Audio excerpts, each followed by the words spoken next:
I'd like to begin by welcoming everybody to this wonderful occasion. We do this every year, and it is done better and better every year because of the active participation of all of our students and all of our graduate students, all of our instructors, of course, Anna Kudima, and all the rest of the staff who've participated in this. I am going to limit my remarks to just a few very short ones before we have a small program, and then everybody can get started doing whatever they want to. I want to make a couple announcements, make a few remarks. Most of you who are associated with the department know of our student affairs officer, Jay Jang, and he has been with us for a little over a year. He's standing in the distant corner, kitty corner from me. Many of you know him, and you know how helpful he has been to students as our advisor and also as my assistant in the department, helping to keep things running as efficiently as they possibly can be, which isn't always that efficient, but without his help, I think it would have been much, much more difficult. I mention all of this because he is going to be moving to another position. And normally this would be an occasion for sadness, which it still is, because we would love to have him stay with us as our student affairs advisor. But fortunately, he's just moving down the hall. He's got another position in 361 as a financial officer of some sort. I don't know the exact title, but it's one that will allow him to be present and also to be consulted with. And we have the permission of his boss, our Chief Administrative Officer, Lauren Na, to consult with him as necessary until we have a new person in place. So please join me in thanking and clapping our hands for Jay for all that he's done for us.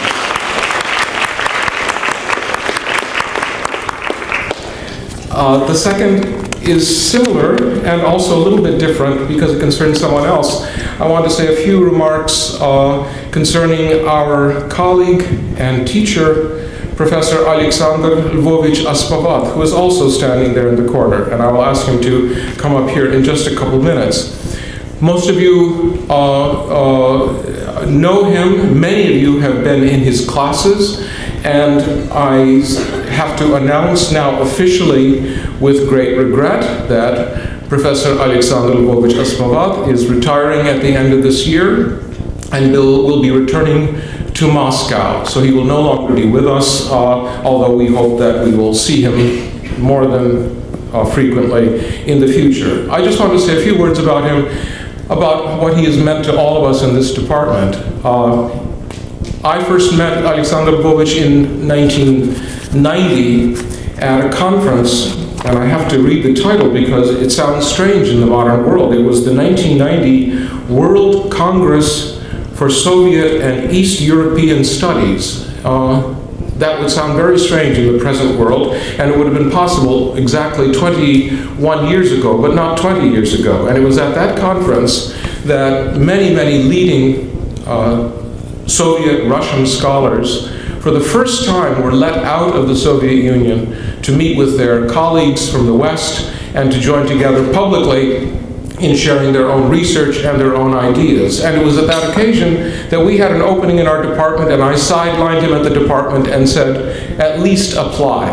And that was the beginning of a long story. Within a year, he had joined our faculty, and this year marks the 20th year of his presence in our department as a teacher and professor and scholar. Just to outline how extraordinary the changes have been over that very long 20 years of time. Some of you, I guess, were not even born in 1990. Maybe a few of you were not yet in this world at that particular time. So some of this is going to sound strange, but for those of you who have a memory of those times, remember that this was the year when, among other things, the first McDonald's opened in Moscow. It was the year when Nelson Mandela was released from prison. It was the year when East Germany and West Germany ceased to exist and became simply Germany. It was the year when West Germany, while it was still West Germany, defeated Argentina for the World Cup in soccer. It was also the year when Mikhail Gorbachev received the Nobel Prize. A year later, the Soviet Union ceased to exist. Russia had declared its independence of the Soviet Union, as did every other constituent member of the Soviet Union. And so a brand new world began. And it's curious that that world coincides precisely with the 20 years that Alexander Lvovich has been with us. And for us, it's been a remarkable period because I think these last 20 years for our field in Russian and in the study of the literatures of Eastern Europe have been probably the most fruitful, the most productive, the most exciting than any two-decade period since the beginning of the 20th century. And we've had the great privilege of having Professor Aspavat with us over that period of time so that their discoveries and our discoveries are constantly intermingled, and we've grown together as we pursue our own discipline and our own mission. That has to do with his scholarship. Many of you know him primarily as a teacher, and I don't have to tell you what an extraordinary reputation he has had as a teacher in our department too, especially because he's been able to address so many of the needs and desires and expectations of advanced Russian speakers with his courses on Russian prose and on Russian poetry, and for these we are enormously grateful as well. So Alexander Lvovich, if you'll just come up to the podium for just a moment.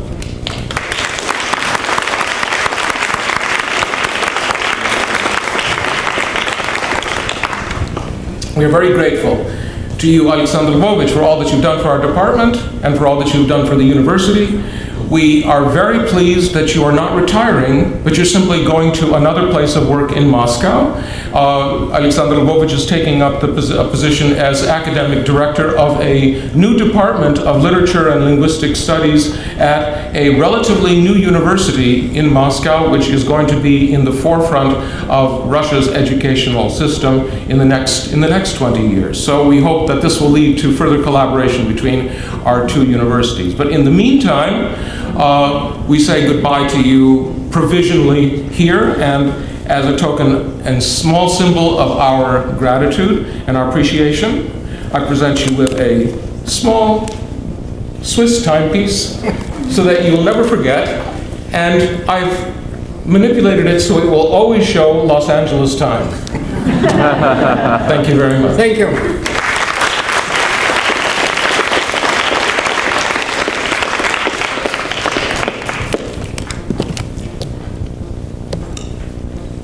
Действительно, 20 лет назад все было по-другому. Еще был Советский Союз. Собственно, я приехал в Лос-Анджелес гражданином Советского Союза.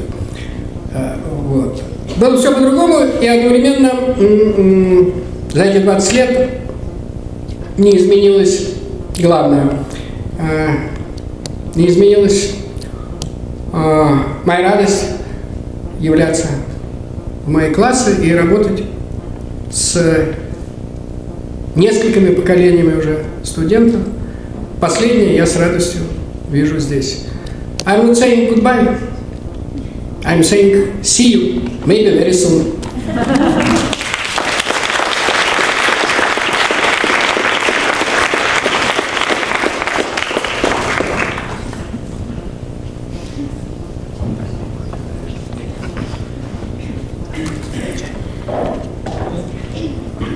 А сейчас церемония присуждения наград, Award Ceremony 2011.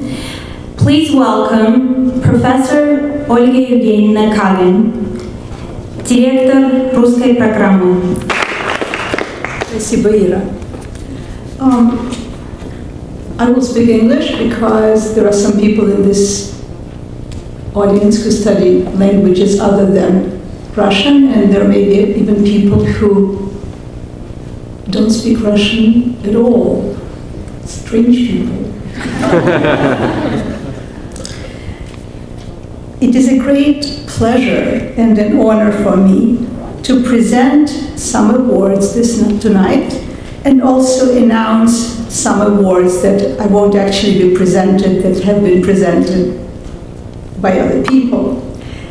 Before I do that, though, I want to thank the instructors who have been instrumental in the success of our program.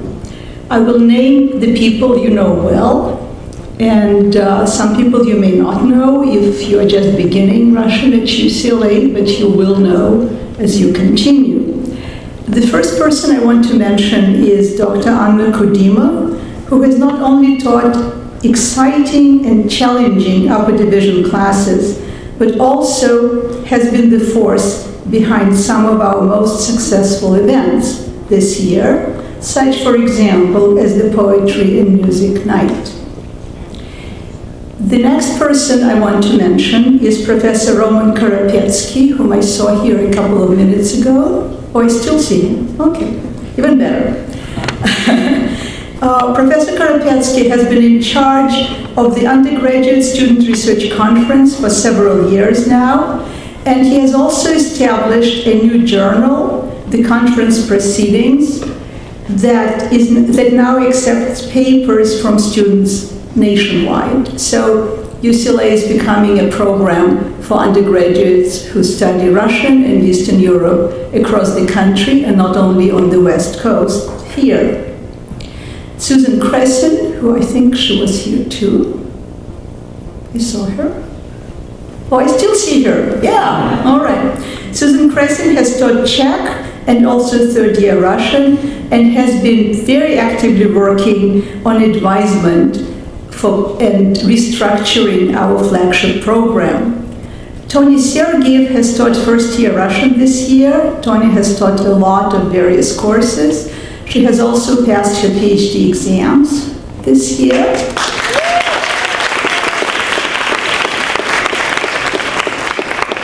It's actually one exam, but it consists of 7 parts and an oral, so I think we can count it as multiple exams. Tonya has been helping to organize the undergraduate conference for many years, and this summer she will be teaching a summer program, a class for high school students. She taught a class like that last year as well. Naomi Canopy has taught first-year class again this year, and she also helped with the undergraduate student conference. Sasha Razor had her first experience teaching, is by now, I think, an experienced instructor.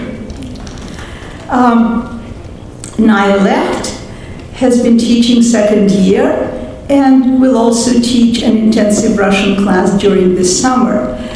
In the spring, Naya organized an extremely successful and important conference. I think she did it all by herself.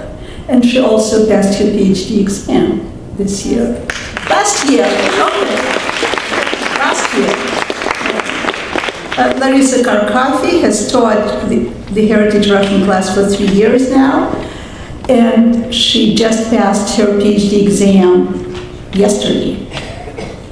2 days ago.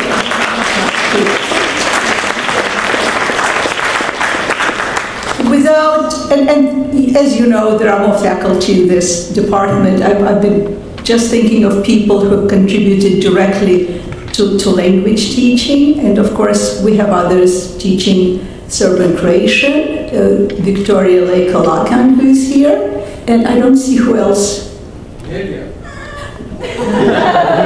Nelly is on my list, so don't rush me. Okay. Now I'm going on to the next topic. I've tried to arrange it in sort of logical order. It's not logical, you'll have to forgive me. Now I want to mention 2 federal funding sources or programs that the department has competed for and received.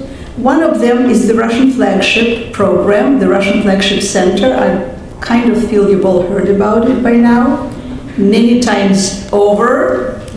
Its goal is to get students to a very high level of language proficiency, and as one of the students, Alisa Hurley, said, where you can actually do something with the language. And the other project that we have that's been funded is a summer funding for Russian high school classes. We are going to offer 2 classes this summer, one for students, high school students who speak Russian at home, and the other one for beginning Russian students. The program that funds that is a federal program that's called Start Talk. You start talking. This funding, both these funding awards, I believe, testify to the status of our department in the country. Now there are people I want to thank who are not teaching in the program, but who are absolutely vitally important to the program. Susie Bacchus, who's been associated with this department for many years, who's been associated with the Russian Flagship, who's helped students with applications for a large number of scholarships, and who's also played cards with them every Friday. I also want to thank and introduce to you, if you don't know her, Catherine Paul. She's standing there in the doorway. She's the managing director of both the Flagship and the Startalk programs. Then, Ron, now it's Nelly's turn. I also want to thank Nelly Dubrovich, whom you all know, who's worked with all of our Russian students every day, basically, for years now and this year. And I also want to thank all the tutors for the Russian Flagship Program. I know they're here. Irina is one, Elena is somewhere. Okay, who else? Ilya is not here. Anyone else? All right.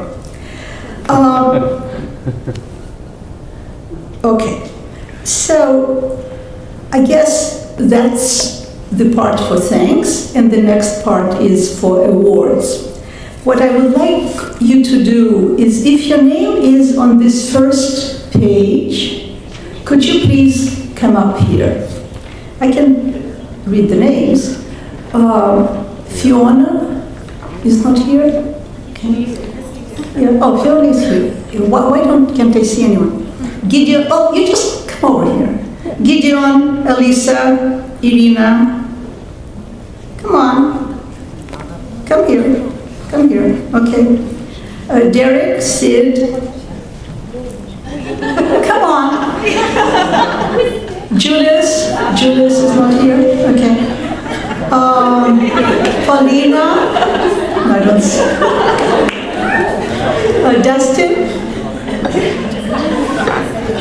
Dustin.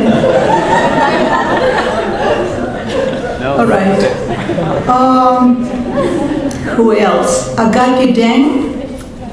No. Natalia? Oh, Agapi's here, good. Natalia and Margot Georgian? Not here. All right, I will start in the order I put the awards together. That's not in any particular order. I want to present the award for graduation from the UCLA Domestic Flagship to the following students. Fiona Hay. Congratulations.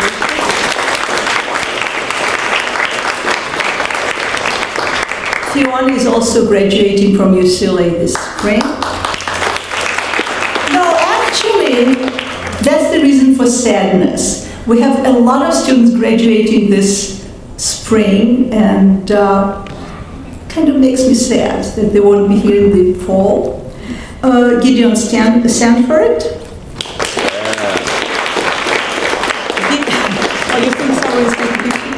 Gideon is not graduating yet, but he's going to St. Petersburg for a year on the flagship program. Irina Mkhitaryan.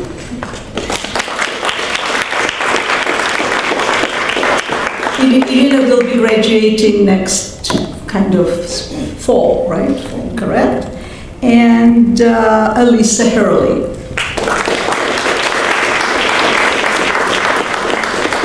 Elisa is graduating, and she's also going to St. Petersburg for a year. Elisa is also a recipient of the Boren Fellowship, which is an extremely prestigious fellowship. It's the first time we have an undergraduate in this department who has received that award. So I think we should all applaud her.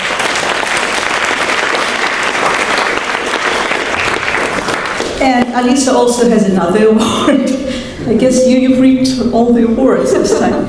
It's a post-secondary Russian scholar laureate from the American Council of Teachers of Russian that recognizes the achievements in and excellence in the area of Russian studies. Congratulations.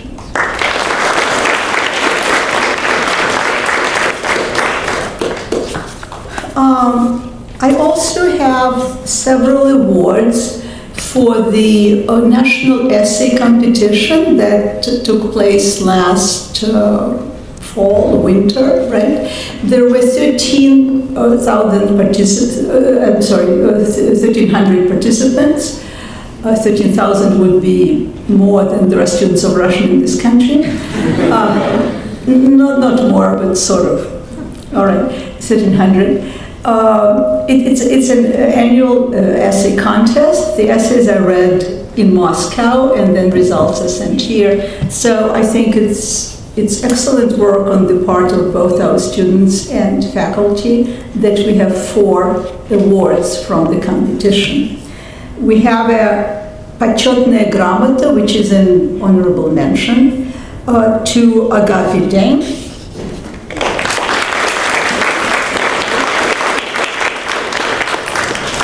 A почетная грамота to Derek Groom.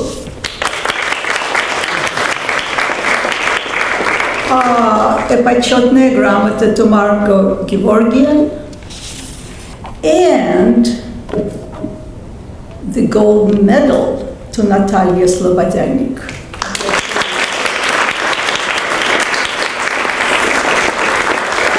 I'm almost, and you do see we have lots of awards, right? And I'm almost at the end. I've missed a couple, so I'm going back. All right, I've announced the Boren Fellowship for Alisa. We also have 2 people who are getting the Flagship Fellowship for the study in St. Petersburg. It's Alisa again, and also Gideon Sanford.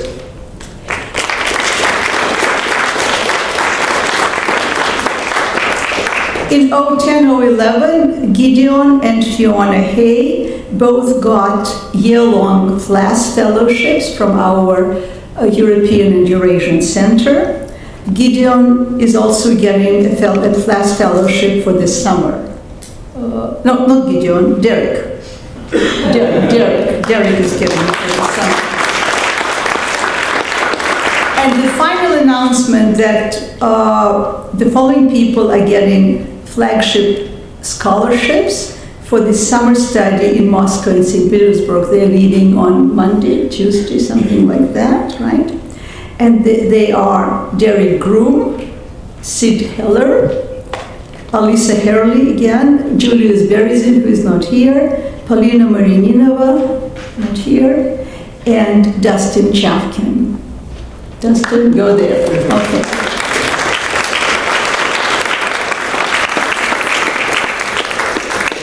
I'm sorry for this long list of awards, but I think it tells us all something that we have a lot to be proud of. Thank you all very much, and поздравляю all of you.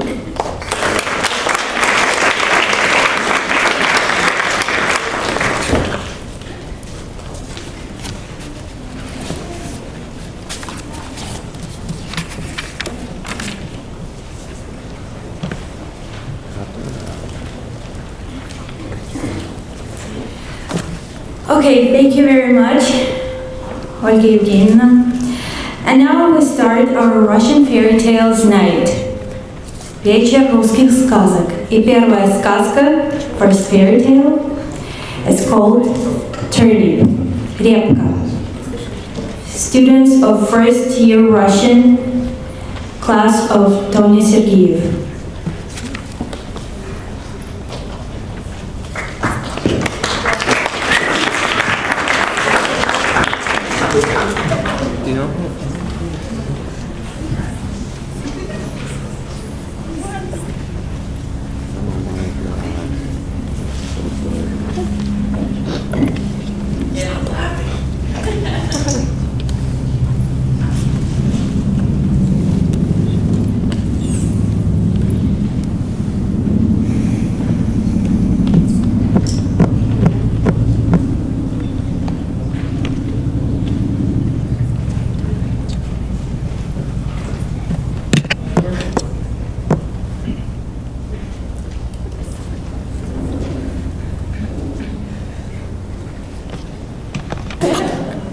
Жили-били в одной деревне дед Петр Петрович, бабка Агафья Ивановна, внучка Маша, собака Жучка, кошка Мирка и мишка Шуша.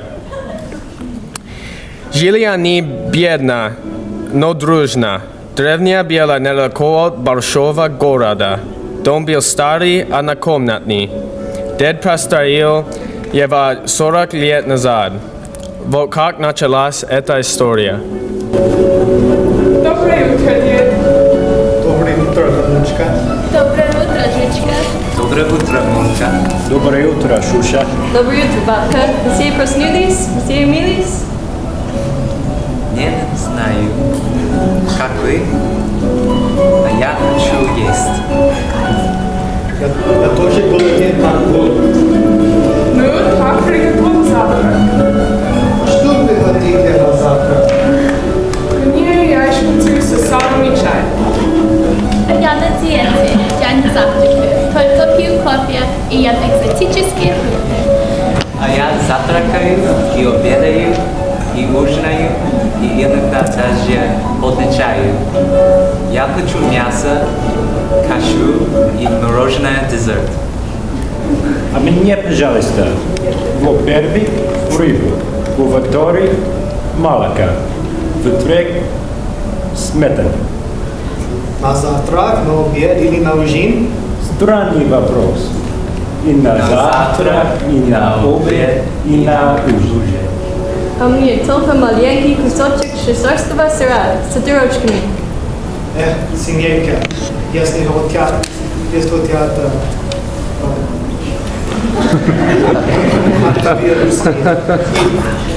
и дома нет ничего. Надо в магазин идти продукты покупать. А денег тоже нет. А давайте посадим репку. Она вырастет большая, прибольшая. Мы ее съедим и будем сыты. А что? Правильно. Репка – натуральный продукт и очень полезна для здоровья. Я согласна, давай. Мы не согласны. Не хотим репку, хотим мясо. Мясо вредно. Мясо вредно? Ну все, хватит болтать. Надо репку сажать. И посадили они репку. Репка росла и выросла, большая, прибольшая. Я репка большая, прибольшая. Вот такая. Я сладкая репка, я овощ. Расту я под солнцем. Мы смотрим в оконце и ждем. Скоро созрел продукт. Ну все.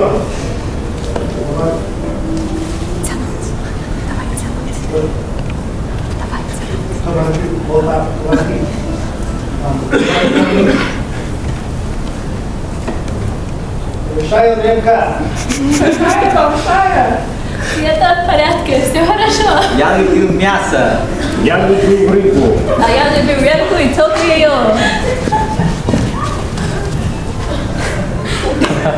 Вот так закончилась эта история.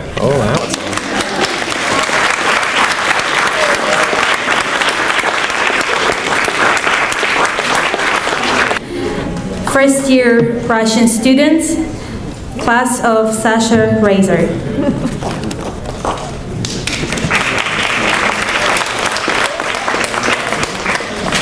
Она была очень добрая и симпатичная.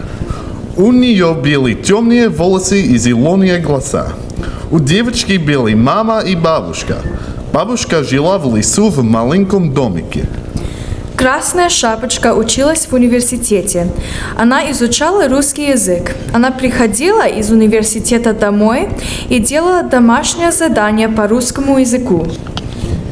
Бабушка, почему у тебя такие большие уши? Это чтобы тебя лучше слышать. Бабушка, почему у тебя такие большие глаза?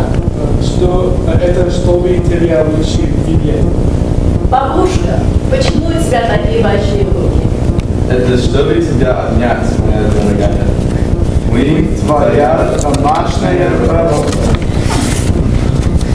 Красная шапочка, я тебя съем. Если ты еще расскажешь, бабушка, такая большая девушка. Хорошо, бабушка. А ты уже приготовила пирожки? Я очень люблю пирожки с грибами и капустой. Я тебя съем. Как ты говоришь? Вот тебе пирожки. Или лучше приводай нашу бабушку. У бабушки грибы высокая температура. У нее болят голова и ноги. Она не может ходить.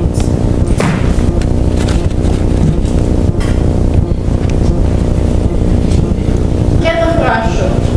Тогда я скажу, что заболела и прогуляли занятия. Но если бабуля и сама притворяется, то она съест все пирожки. Что делать, как быть? Что делать, как быть? Мы хотим пирожки, мы не хотим хлопец.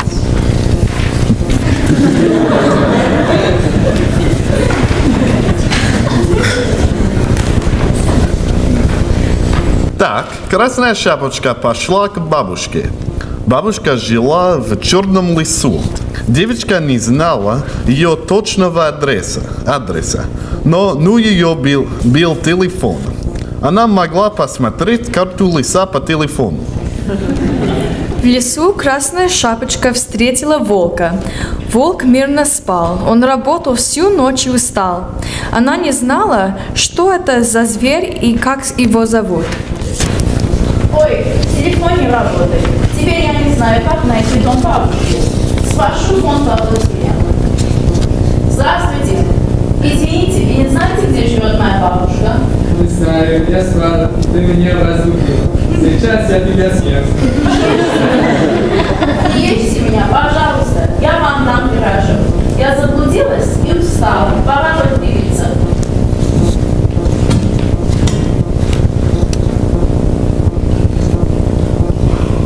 Вот, если сделать, как хорошо пошли сверху. Ой, что же я теперь скажу бабушке? Она так любит мамины пирожки. Ничего, пойдем, найдем, дом вместе с едем. Нам нужны витамины.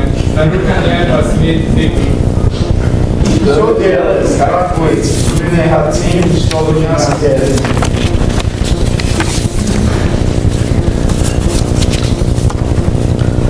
Красная Шапочка и Серый Волк долго искали бабушкин дом.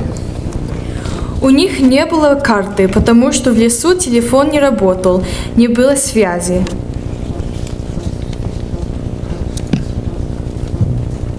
Вот видишь, я могу найти дом и без карты. Только ноги кормят. А ты думаешь, бабушка захочет, чтобы ее ели? Кто ее спрашивает, будет. Старуха не посмеет. Тук-тук. Кто-то! Это мы, Красная Шапочка и Серый Волк.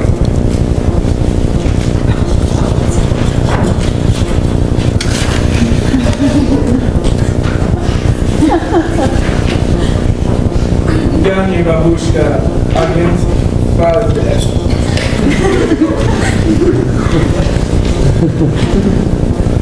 И это не дом в черном лесу, это Кремль. Вы арестованы.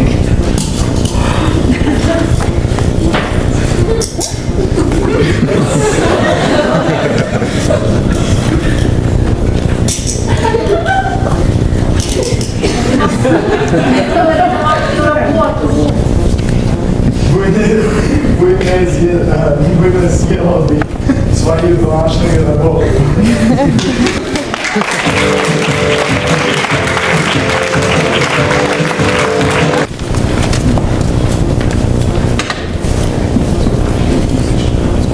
Салют, Атлон. Здорово, Петя. Что грустный? Скучно жить на свете. В чем дело? Помнишь, я на свете мечтал жениться год назад? Конечно, я за вас, Аград. Нет, это был бы глупый шаг. Я слишком молод. И к мужей есть девушки и юных мужей. Кто рано женится, дурак. Я думаю, тебе влюблен, а Света – красавица, мисс факультета. Да, это так, но мой ответ – прошла любовь, была инка. Я не знаю даже, что сказать на это.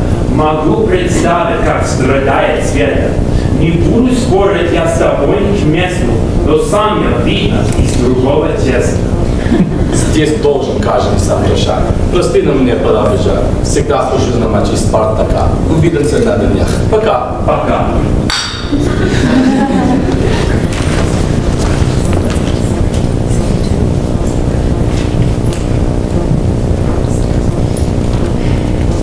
Ну, наконец-то ты пришла, Марина. Извини, я только что из магазина.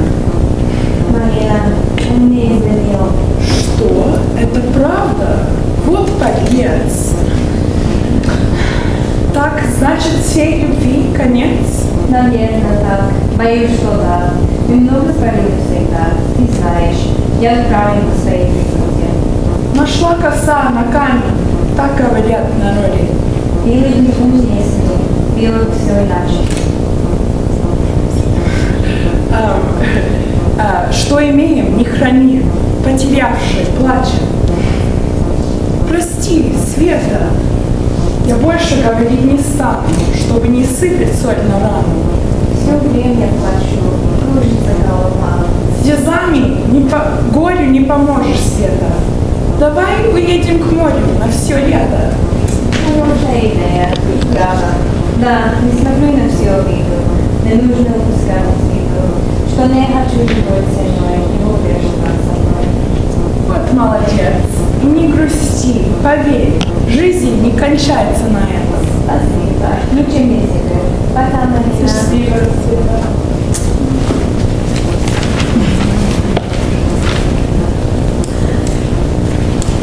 Привет! Привет! Я наверх. Постой, скажу я по секрету. Что? Петя бросил свою Свету. Как? Неужели? Вот это. Беда? Какая ерунда! Жениться рано в 20 лет. Ни денег, ни работы, диплома нет, квартиры нет, семья одни заботы. И все страдания, ха-ха, поверь мне, просто чепуха. А если вдруг любовь придет, ты так же будешь рассуждать? А вдруг потом она уйдет? Со свадьбой лучше подождать. Теория все это верно, но не так смогу, наверное. Сегодня Света такая грустная была, а Петя наш спокоен, как скала. Хотя и Петю не осудишь. Ведь тише едешь, дальше будешь. Ну, я пойду. Поесть пора. До завтра, Женя. Да, до утра.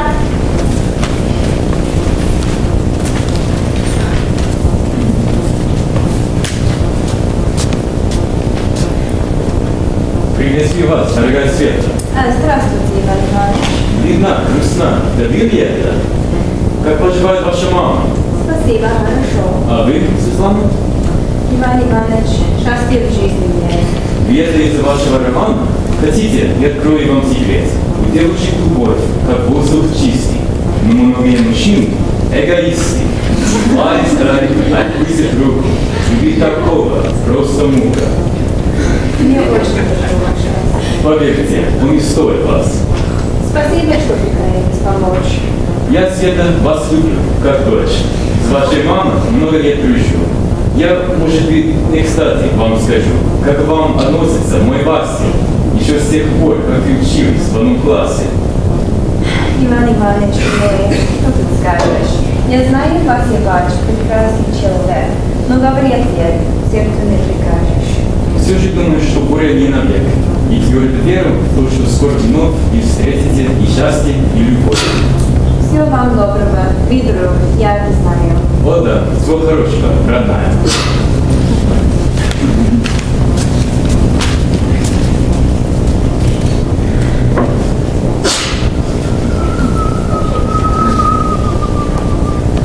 Ой, Вася, здравствуй! Какая встреча? Рад тебя видеть.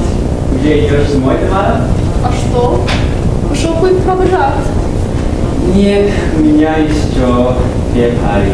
Но я могу сбежать с ним. Вот это да! Ты наш отличных, и вдруг пропустишь парик-тве, как необычно, неприлично, как кирпичом по голове. Мне нет, я света хочу поговорить с тобой. Прости, я больше не шучу. Я знаю о твоем секрете. Я понимал всегда, что эта третья не пара. Люблю ее 11 лет. Тогда я дам тебе один совет. Сейчас она совсем одна, ей нужен рядом кто-то. Ведь каждой девушке важна чья-то любовь, забота. Ах, Света, нет людей умней. Как жаль, что тот пьяный не сошелся на белый свет. Не провожай меня, привет. Похоже, я ее видел, хоть сам я этого не видел.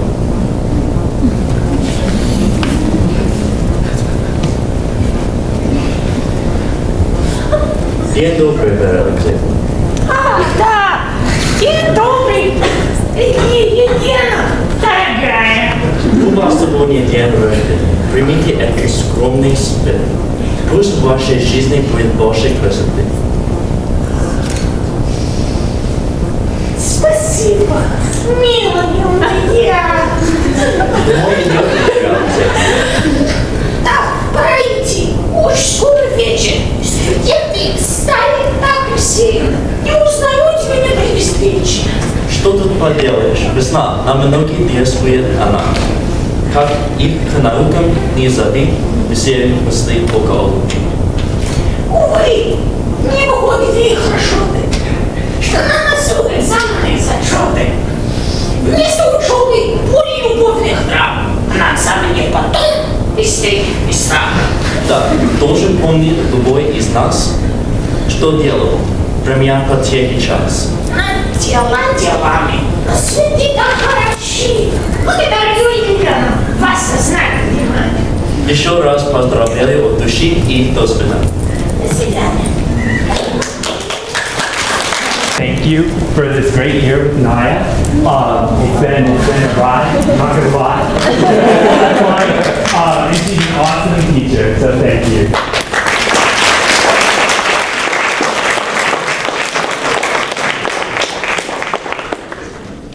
Рыбка, goldfish.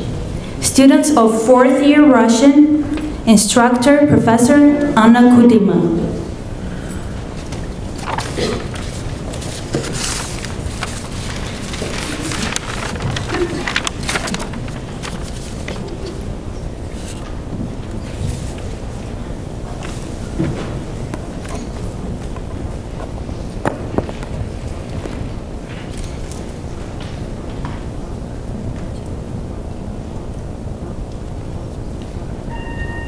Здрасте, милые ребята, пионеры, октябрята, мои старые друзья.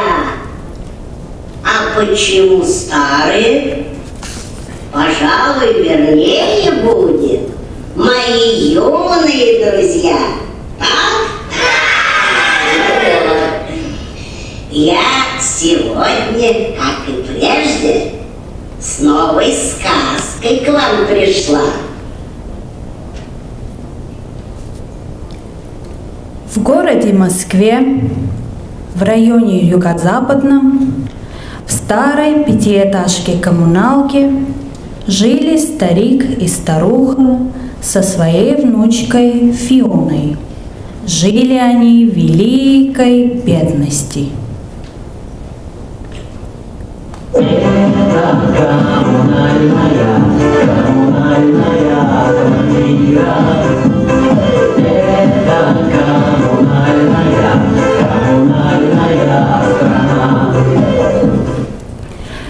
В один прекрасный день к бабке с дедом прибежала их внучка. Бабуля, дедуля, смотрите, кто к нам поселился. Познакомьтесь, это наш новый сосед. Здравствуйте, меня зовут Смеш, я студент из Америки. Oh,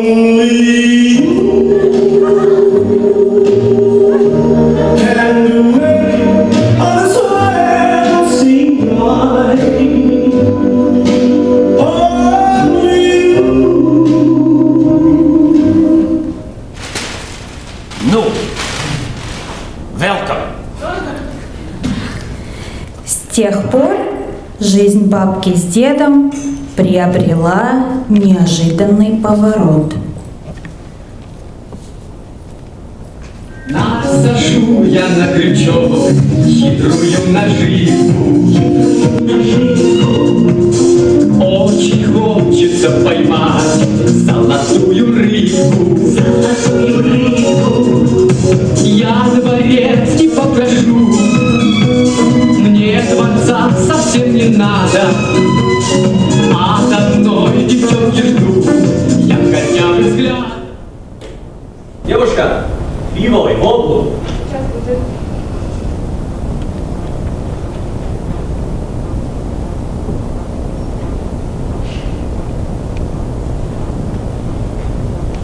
Ваш заказ.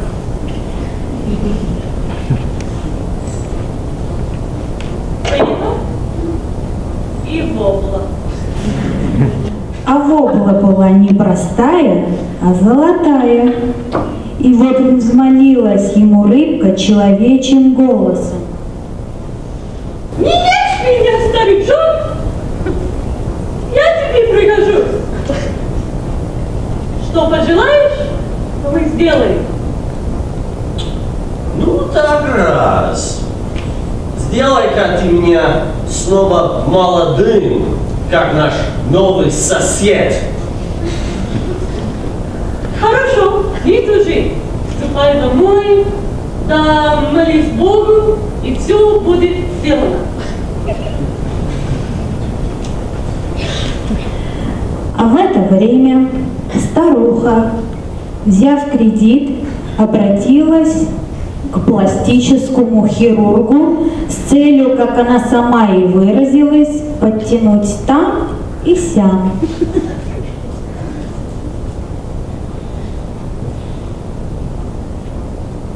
Неделю спустя наши герои в новом облике.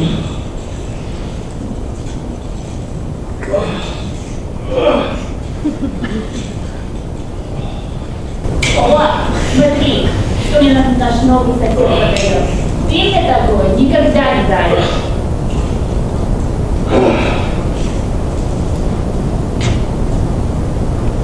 Придумал я свое второе желание. Хочу быть богатым. Хорошо, не тужи. Ступай домой, да молись Богу, и все будет сделано. Правда? Да, правда. Ну, старичок. Как и прежде, рыбка сдержала слово. Обрадовалась сначала старуха неожиданному богатству старика.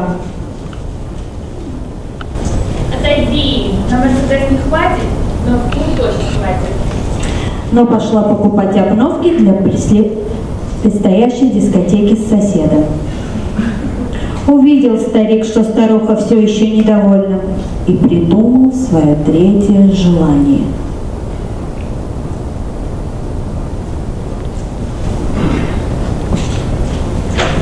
Молодости и богатства оказалось мало для моей старухи. Сделай-ка ты меня обаятельным и привлекательным, чтобы все в меня влюблялись. Хорошо, не тужи. Ступай домой, да молись Богу, и все будет сделано. Девочки, мальчики, танцуем, девочки, мальчики, танцуем, девочки, мальчики, танцуем, раз, два, три, по парам. Девочки, мальчики, танцуем, девочки, мальчики, танцуем, девочки, мальчики, танцуем, раз, два, три, по парам.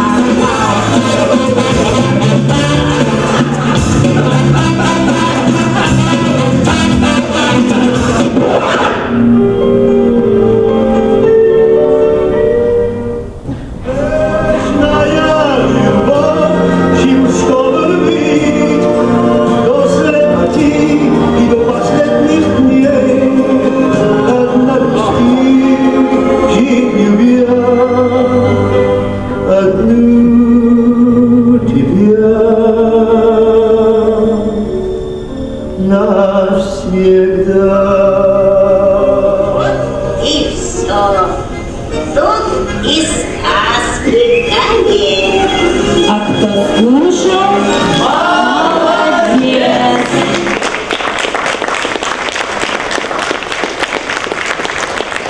102 Си хотел бы поблагодарить нашу дорогую, любимую, глубоко уважаемую Анну Сергеевну за все, что она для нас сделала.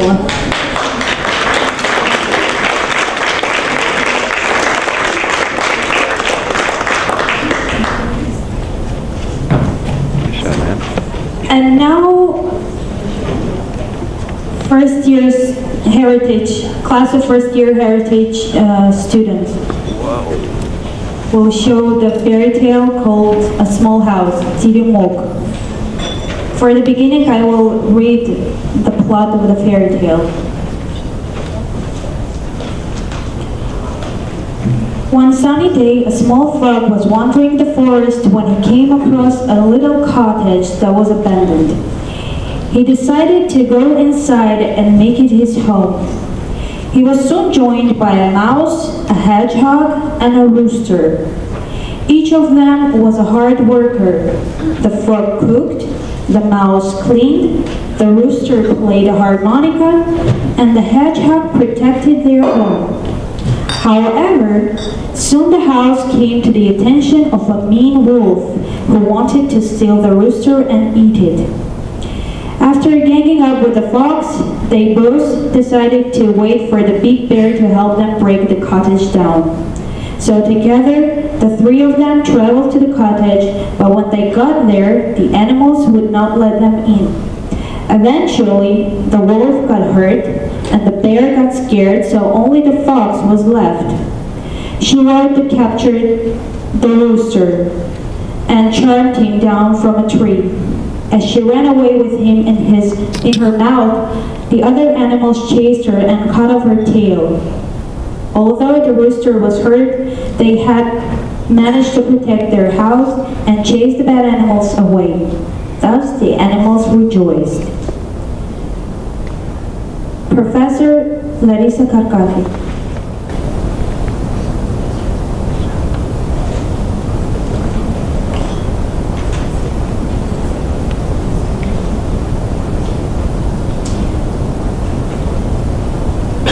В чистом поле теремок, теремок, он ни низок, ни высок, ни высок.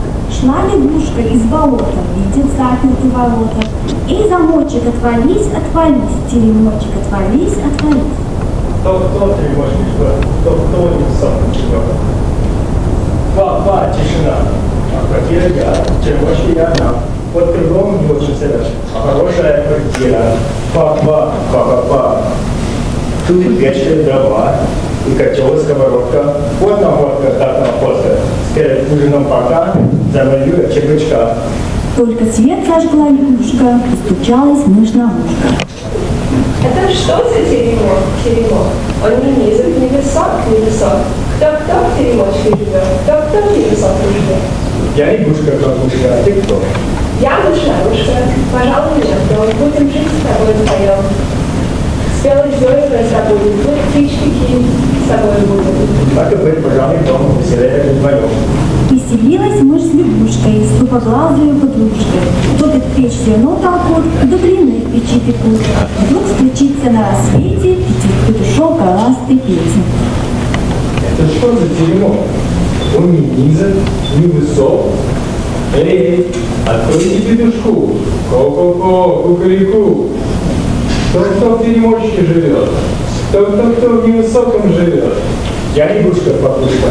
Я мышка-нарушка. А ты кто? А я петушок, золотой гребешок, масляная головушка, шелковая бородушка. Разрешите здесь пожить, верно буду вам служить. Спать я буду на дворе, петь я буду на заре, кукареку. Так быть, пожалуй, в дом. Веселее жить втроем. Вот живут они, лягушка, петушок и мышь на ушко. Их водой не разольешь, вдруг стучится серый еж. Кто в теремочке живет? Кто в невысоком живет? Я лягушка, бабушка.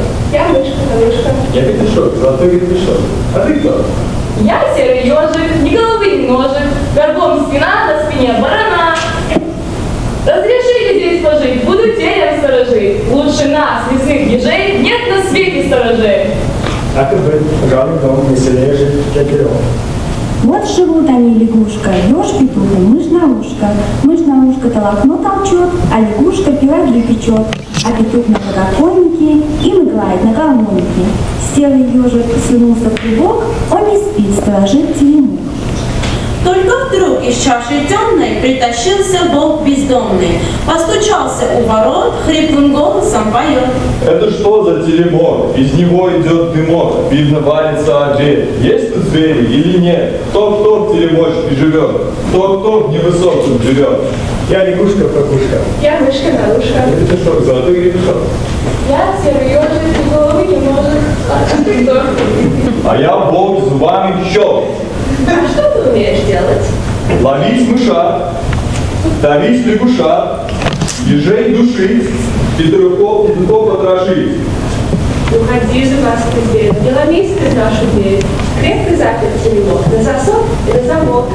Рыщет волк в густом лесу, ищет кумушку лесу, а лиса идет навстречу, рыжий хвост, глаза как свечи. Лисавета, здравствуй! Как дела, зубастый? Ничего идут дела, голова еще цела. Ну, хотел я Лисавета у тебя просить советов. Видишь в поле теремок? Теремок. Он не низок, не высок. Невысок. Мышь-нарушка там зерно толчет, а лягушка пироги печет.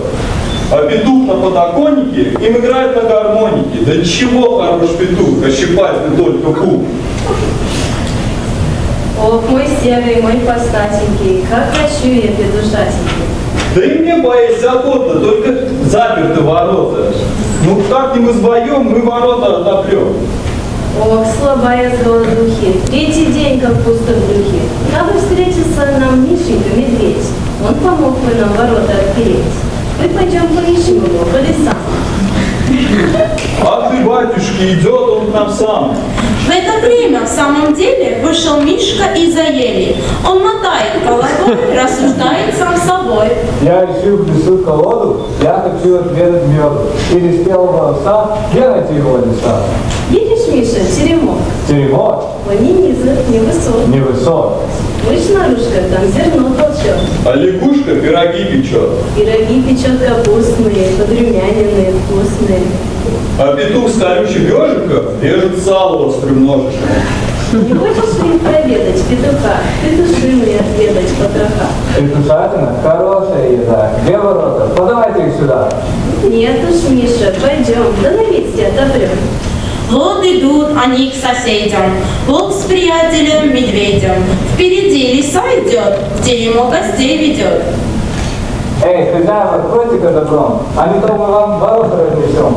Это кто пришел к нам на ночь? Михаил. Какой? Иваныч, а по-вашему медведь. Потрудитесь открыть. Долго ждать мне неохота, расшибу я вам ворота. Тише, Мишенька, ворота не стучили.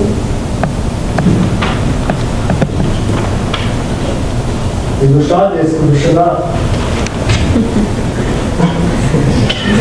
Наше место принесется печи.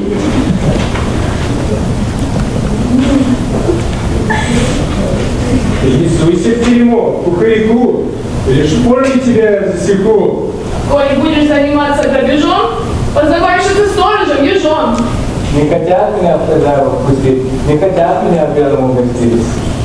Ну-ка, Мишенька, спиной повернись. Ну-ка, Мишенька, на волка навались. Если дружно мы навалимся втроем, мы тесовые ворота отопрем. И пошла у них работа, навалились на ворота. Да не могут отпереть, огрызается медведь. Йогом волка точно свалит, а лиса похуже с краю. И путок легче всех пережет, рыжий нет. Вперед! Назад! Идет на лапу. Слышь, Лисенька, ты косточки кричат. Да не косточки, а косточки хрустят. Раздавил меня бессовестный медведь. Без обеда мне придется помереть. До сих пор я отдышаться не могу. Еле-еле до постели добегу. Не возьму лиса и в том. Почему причился волк? Почему он убежал? Ты слегка его прижал, а тобой убежал. Или ноги уволок. Да какой от волка прок? Очень хочется мне, Лисенька, поесть. Подворотину попробуем проверить. Изловчился козолапый, подворотню сунул лапы. Да как видно, не в попад, не идет она назад. Аж среди дыхания спела, заорал, на всем было. О, Лисенька, помоги! Мне не вытянуть ноги. Пособи мне дружбы ради, потяни меня ты сзади. Не ответила лиса, и ушла к себе в леса. А петух кричит с забора. Эй, держите злого вора! Дай лягушка печергу, пятку я ему движу. Поливай его, ребята. Задрожал медведь с луком, заорал на всю округу. Ой, Борисенька, Сергеевич! Ой, Лисенька, помоги! Скрушена душата. Из ведра его, блин, злого вора не жалей! Помогите! Караул, захлебнулся, утонул! Заревел медведь вимугой, заметался с перепугу, изо всех ломанулся сил, чуть ворота не свалил. Разом высвободил ногу и айда свою белогу, забывает на ходу. Я к вам больше не приду. А петух кричит с забора. Мы прогнали злого вора. Ко-ко-ко, кукареку, не вернется к теремку. Кукареку, ко-ко-ко, убежал он далеко. Припустил во все лопатки, удирает без оглядки. Ко-ко-ко, кукареку, не вернется к теремку.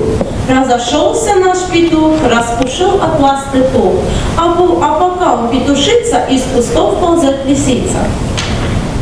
Важно, Петя, погоди, что-то будет впереди. Пусть волка намяли волку, а медведь попался в щелку. За своих я отомщу, петуха и утащу.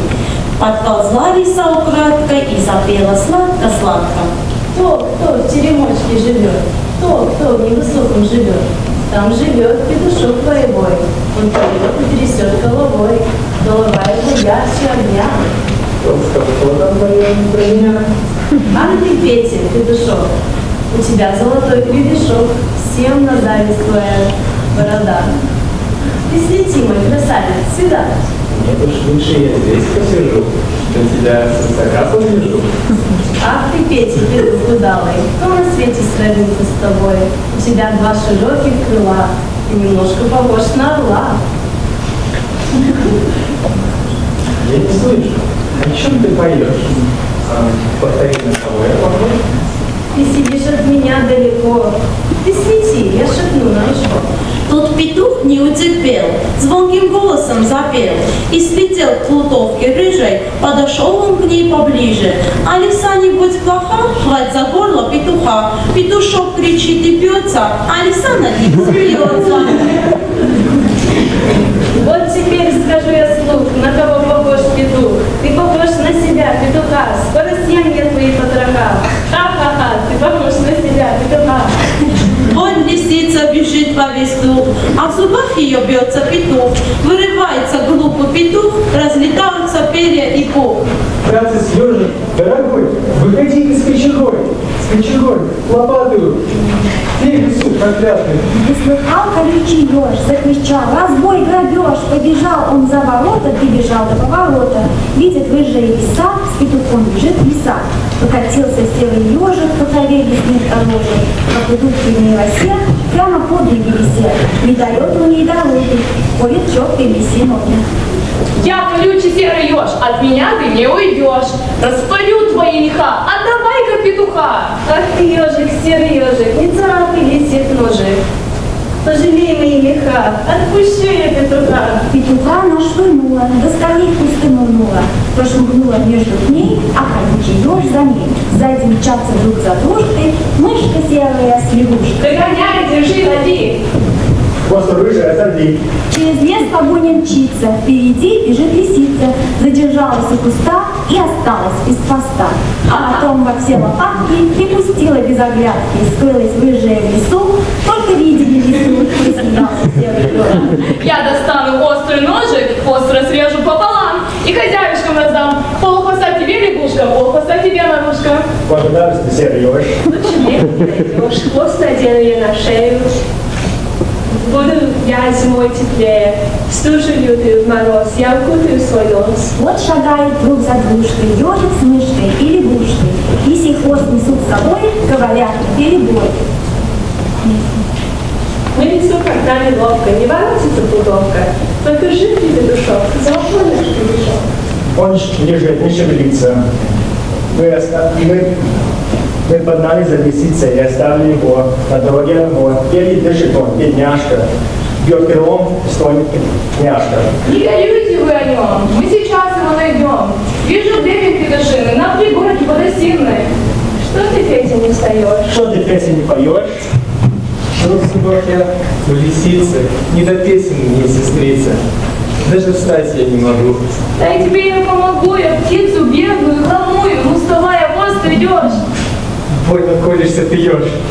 Хоть меня не держат ноги, ну дойду я без подмоги. Поднимается петух, говорит с собой сын.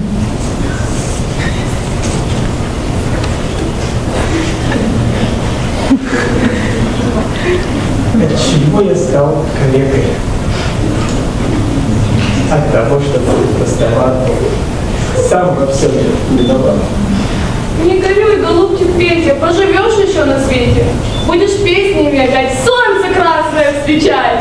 В чистом поле теремок, он ни низок, ни высок, ни высок. Кто в теремочке живет, кто в лесу высоком живет. Я лягушка, бабушка. Я мышка-нарушка. Я петушок, золотой гребешок. Я серый ежик, ни головы, ни ножек. Нынче праздник веселый у нас, на дворе по гармонику пляс. Мы прогнали медведя в леса, без хвоста убежала лиса, без хвоста убежала лиса. Вот какие у нас чудеса!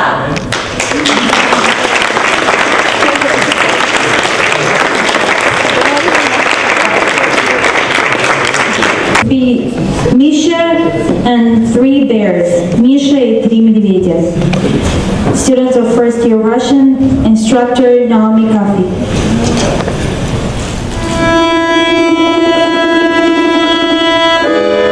Одного мальчика звали Миша. Однажды он заблудился в лесу и пришел в дом.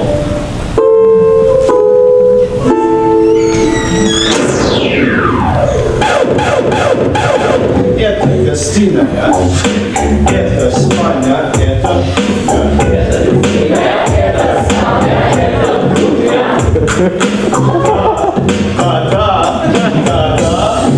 Да. Это стол, это кровать, это кресло. Это стул, это стол, это кровать, это кресло. Правда?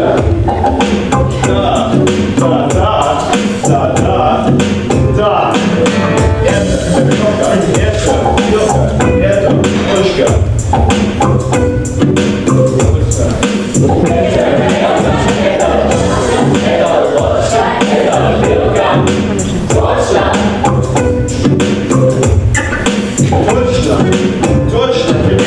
Точно, правда, конечно, правда.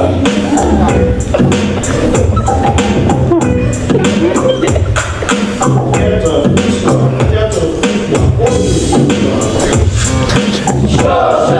Что ты ешь? Что ты ешь?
сидел на моем стуле?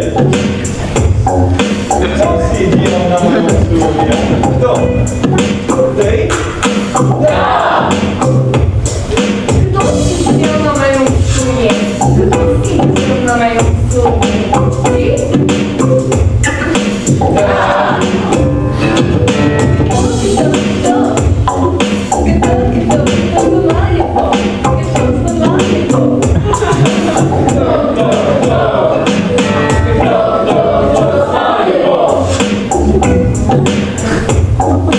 Кто спал на моей кровати? Кто спал на моей кровати? Кто? Ты? Кто тут спал? Кто тут спал? Ты? Ты? Кто спал на моей кровати? Кто спал на моей кровати? Кто? Кто?